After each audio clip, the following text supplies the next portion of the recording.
కేరళంలో కాంగ్రెస్ ఆధ్వర్యంలోని united democratic front గెలుపుతో CM race hot topic గా మారింది. దశాబ్ద కాలం తర్వాత కేరళంను కాంగ్రెస్ దక్కించుకోవడంతో అక్కడ కాస్త జోష్ వచ్చింది. ఓవరాల్ గా 5 రాష్ట్రాల్లో ఎన్నికలను చూస్తే కేరళంలో మాత్రమే కాంగ్రెస్ నేతృత్వంలోని యూడీఎఫ్ మాత్రమే ఆధిక్యాన్ని కనబర్చింది. కేరళంలో ఉన్న 140 అసెంబ్లీ సీట్లకు గాను 102 సీట్లను యూడీఎఫ్ దక్కించుకుని తిరుగులేని మెజారిటీ సాధించింది.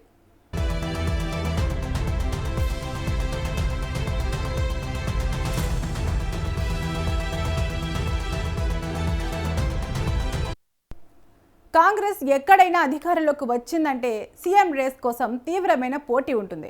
ఇప్పుడు కేరళంలో అదే రిపీట్ అవుతుంది. ప్రస్తుతం కేరళంలో సీఎం పీఠం కోసం కాంగ్రెస్ ముఖ్య నేతల్లోనే పోరు తీవ్రంగా ఉండే అవకాశాలు కనబడుతున్నాయి. ప్రస్తుతం కేరళంలో సీఎం రేస్లో ఉన్న వారిలో వీడి సతీశన్, రమేష్ చెన్నితల, కేసీ వేణుగోపాల్తో పాటు శశి థరూర్ కూడా ఉన్నారు.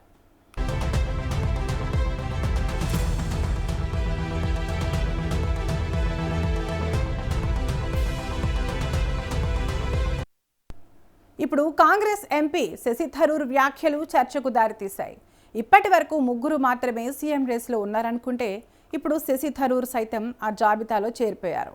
వివాదాస్పద ఎంపీగా పేరున్న శశి థరూర్ తాజా వ్యాఖ్యలు తనను కూడా సీఎం అభ్యర్థికి అర్హుడననే సంకేతాలిచ్చాయి. మరి ఆయనే స్వయంగా ఆ జాబితాలో చేరిపోయారా లేక కాంగ్రెస్ అధిష్టానం ఆదేశాలతోనే ఇలా వ్యాఖ్యానించారా అనేది తర్వాత తెలుస్తుంది.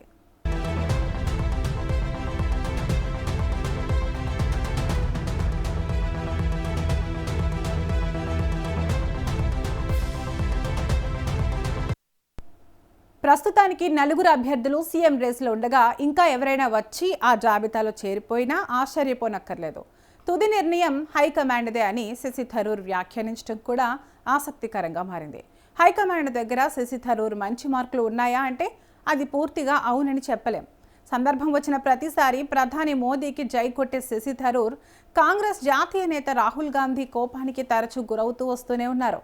మరి అటువంటి సమయంలో శశి థరూర్ను అధిష్టానం పరిగణలోకి తీసుకుంటుందా అనేది వేచి చూడాలి.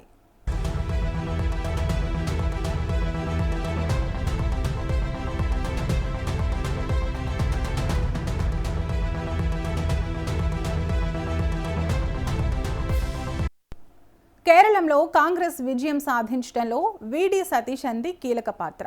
ప్రస్తుతం ప్రధాన ప్రతిపక్ష నేతగా ఎమ్మెల్యేగా ఉన్నారాయన. యువతలో విపరీతమైన ఆదరణ ఉన్న సతీశన్కు సీఎం పీఠం దక్కుతుందని అంచనాలు ఉన్నప్పటికీ పోటీ గట్టిగా ఉండటంతో ఏమవుతుందో చివరి వరకు చెప్పలేని పరిస్థితి. ప్రస్తుతం సీఎం పీఠంపై సతీశన్ ఆశలు పెట్టుకున్నారు. మరి ఆ ఆశలు అనుభవంలోకి వస్తాయా లేక అడియాసలుగా మిగిలిపోతాయా అనేది అధిష్టానమే నిర్ణయించాలి.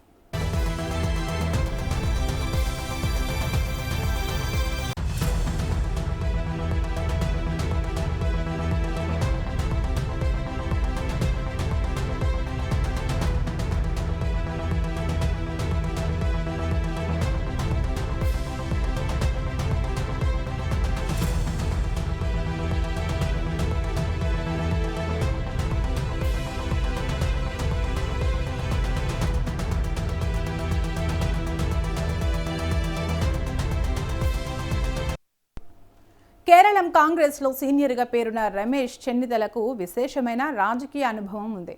అలాగే ఆర్గనైజేషన్లో కూడా మంచి పేరు సంపాదించుకున్నారు. కేరళ స్టూడెంట్స్ యూనియన్ ప్రారంభం తర్వాత national students union of India అధ్యక్షుడిగా ఎదిగారు. 1982లో హరిపాడ్ నుండి మొదటిసారి గెలుపొందారు. 1989, 1998లో కోట్టాయం, మావేలికర నియోజకవర్గాల నుండి ఎంపీగా గెలిచి సేవలందించారు. 1986, 87లో గ్రామీణాభివృద్ధి మంత్రిగా పనిచేశారు.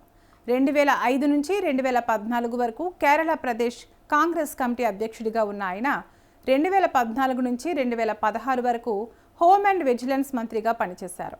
2016 నుంచి 2021 వరకు కేరళ అసెంబ్లీలో విపక్ష నేతగా ఉన్నారు.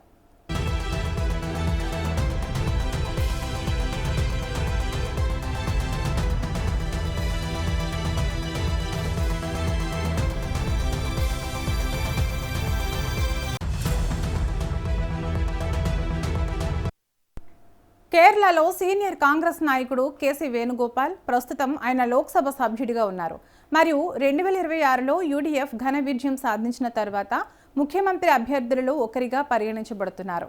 3 సార్లు ఎమ్మెల్యేగా గెలిచారు, ఒకసారి మంత్రిగా కూడా పనిచేశారు, 3 సార్లు ఎంపీగా కూడా గెలిచారు. ఈయనకి రాజకీయ అనుభవం విశేషంగానే ఉంది. 2019 నుండి కాంగ్రెస్ పార్టీ ఆర్గనైజేషన్ బాధ్యతలు నిర్వహిస్తున్నారు.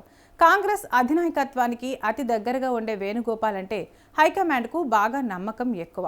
దాంతో కేసీ వేణుగోపాల్ కూడా సీఎం అభ్యర్థి కోసం చివరి వరకు రేసులో ఉండటం ఖాయం.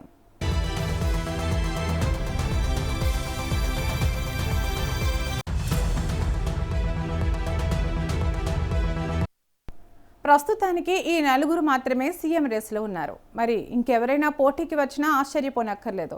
చాలా రాష్ట్రాల్లో పలు బుజ్జగింపుల తర్వాతే సీఎం అభ్యర్థిని కాంగ్రెస్ ప్రకటిస్తూ రావడం చూస్తూనే ఉన్నాం.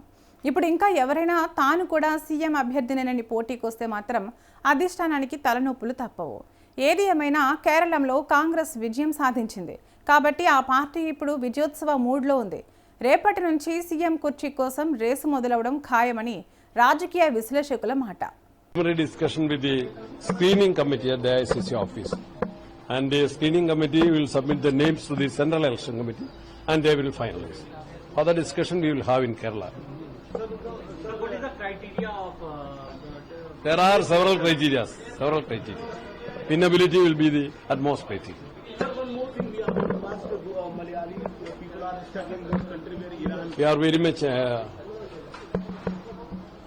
sorry that the world order is in trouble and the Malayali people are very much in troublesome situation in the Gulf countries as well in other countries, and we request all the concerned to stop this atmosphere of war, the killing of innocent people.